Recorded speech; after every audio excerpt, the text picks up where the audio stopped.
Olá pessoal, amigos, amigas.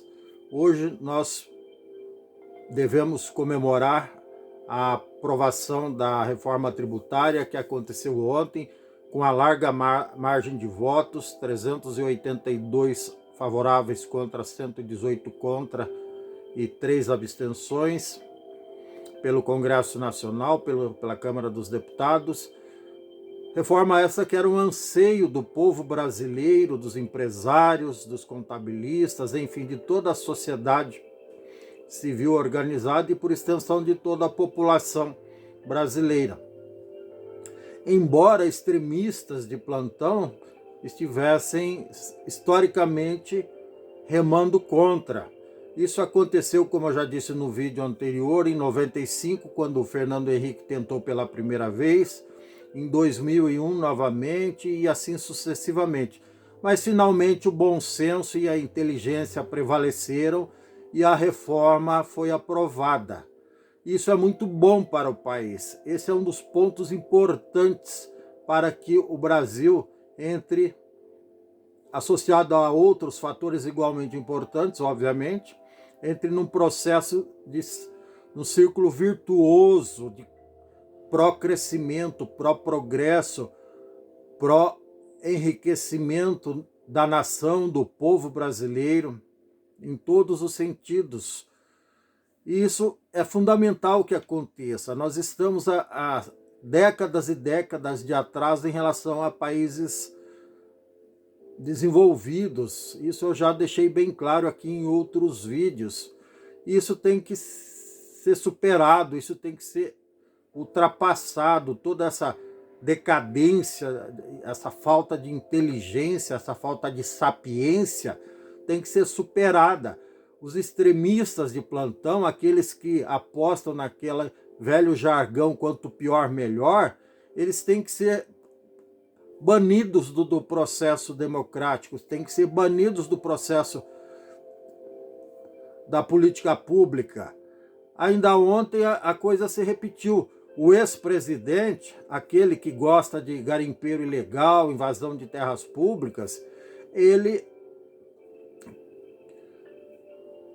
orientou os deputados da sigla do partido dele, o PL, a votarem contra. São 99 deputados, só 20 votaram a favor, 79 votaram contra.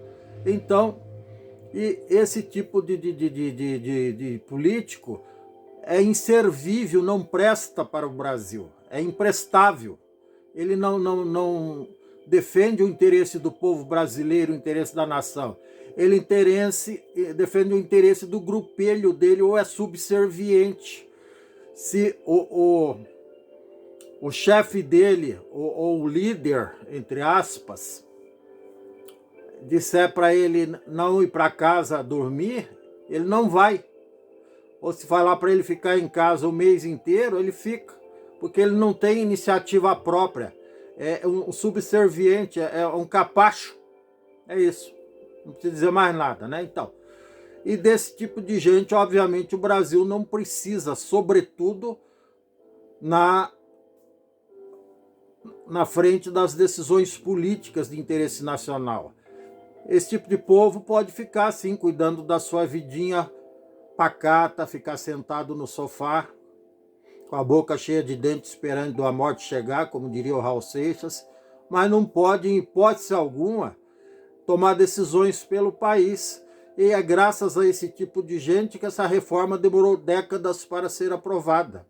E essa reforma, como eu já tinha dito, dado uma pincelada no vídeo anterior, é uma coisa interessante. Primeiro, porque a espinha dorsal dela, a coluna dorsal dela é a mesma que foi tentada em 95.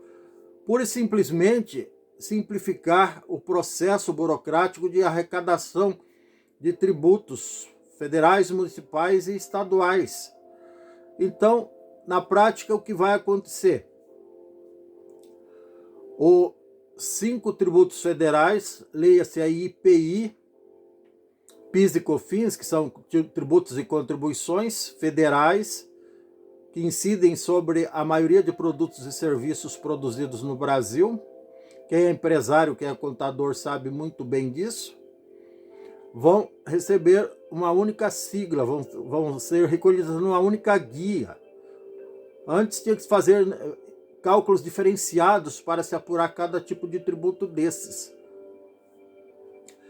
O IPI ele varia de 0 a 20 ou 25% de acordo com o produto, que é o imposto sobre produtos industrializados, que é cobrado exclusivamente pelo governo federal. O PIS, que é o Programa de Integração Social, que é na verdade, na prática é um imposto, mas ele tem o título de contribuição, assim como a COFINS, que é a contribuição sobre o financiamento da Seguridade Social. Esses dois impostos com nome de contribuição, o PIS ele tem uma alíquota fixa de 0,65%, é menos de 1%. E o COFINS, historicamente, antes uma mini reforma que houve alguns anos atrás, tinha uma alíquota única de 3%. E depois, se eu não me falha a memória, no governo do PT, do Lula ou da Dilma, passou a ter uma alíquota diferenciada, mas que gira em torno de 3% sobre o faturamento das empresas. Então, esses três tributos juntos passariam a receber uma única sigla, que seria a Contribuição sobre Bens e Serviços, CBS. E o imposto estadual, chamado ICMS, que é o Imposto sobre Circulação de Mercadorias e Serviços, juntamente com o imposto municipal, que é o imposto ISSQN, ou só ISS, que é Imposto sobre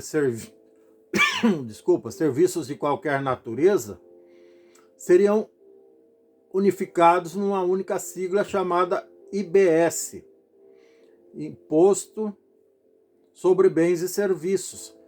E tanto o IBS, que agrega esses dois tributos, federal e estadual, quanto o CBS, que é a conjunção dos três impostos federais, IPI, PIS e COFINS, passariam a agregar um único imposto chamado IVA, Imposto sobre Valor Agregado. Então, tudo isso seria mera desburocratização do processo de arrecadação federal, municipal e estadual. Além disso, o que tem de novo nessa reforma tributária, que talvez apegado a isso, mas sem razão, os extremistas de plantão liderados pela extrema-direita, extremistas da extrema-direita, vejam aí a redundância necessária. Então esses caras aí, que apostam no quanto pior melhor, aliás foi isso que o ex-presidente passou fazendo desde quando foi eleito, aliás desde quando ingressou na política. A história dele, salvo engano, mostra que ele sempre apostou no quanto pior melhor. Isso é fácil de ler nas declarações e nas atitudes do cara.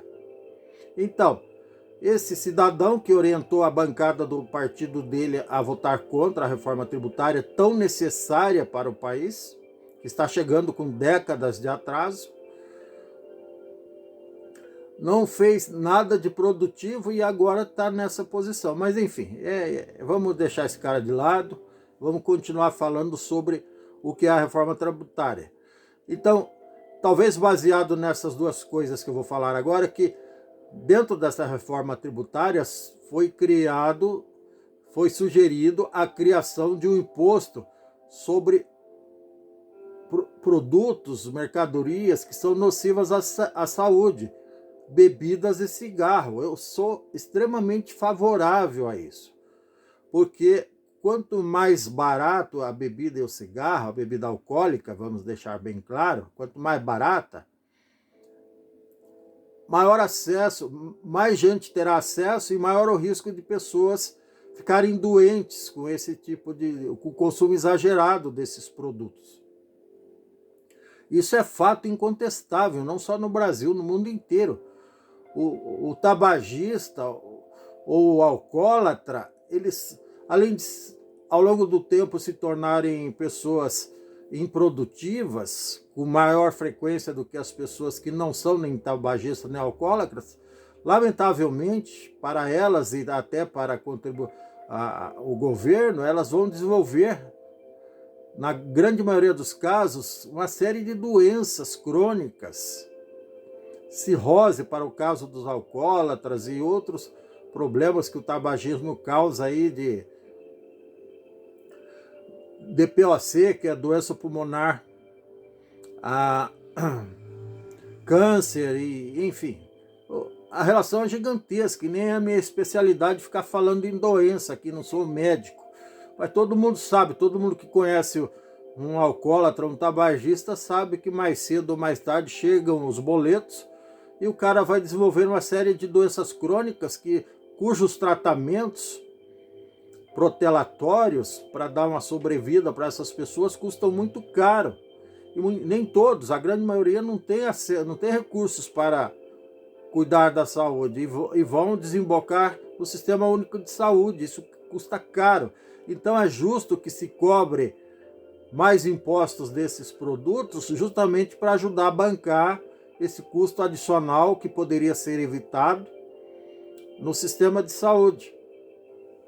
E outro imposto que também é justo que seja criado, que é semelhante ao IPVA, que atualmente é cobrado pelos estados, que é o Imposto sobre Propriedade de Veículos Automotores, seja cobrado também de quem tem aeronaves, lanchas, barcos, navios, helicópteros e outros veículos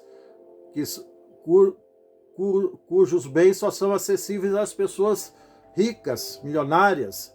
Então é justo que essas pessoas paguem anualmente como qualquer pessoa paga o imposto sobre propriedade de veículos. Também é justíssimo. Além disso, nada de novo.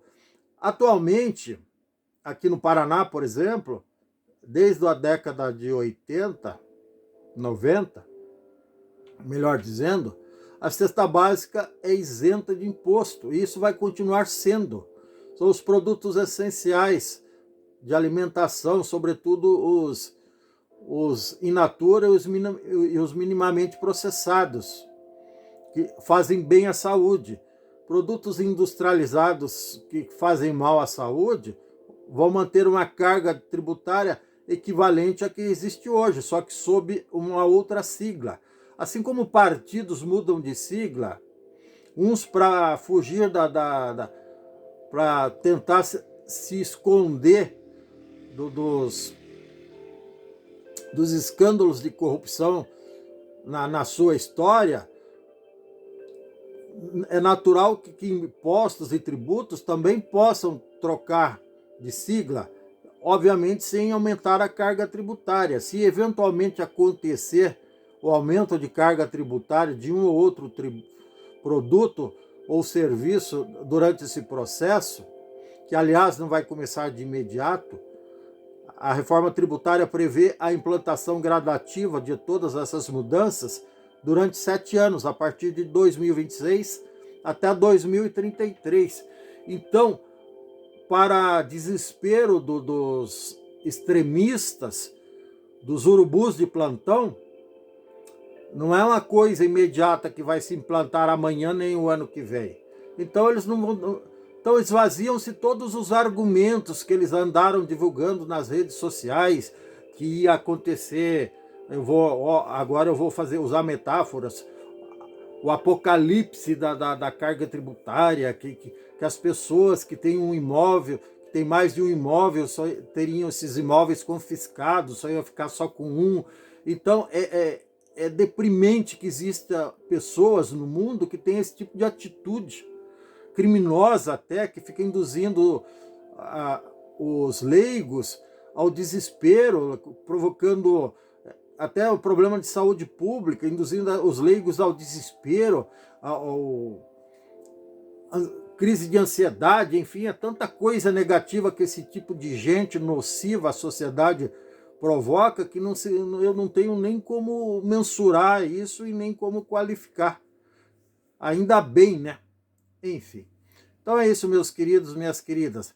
A reforma tributária que foi aprovada não é uma conquista desse governo, não é um projeto desse governo, não é um projeto da esquerda, é um anseio da nação brasileira que estava pendente, estava no freezer, estava pendente de aprovação, mas felizmente, finalmente foi aprovada, tá certo?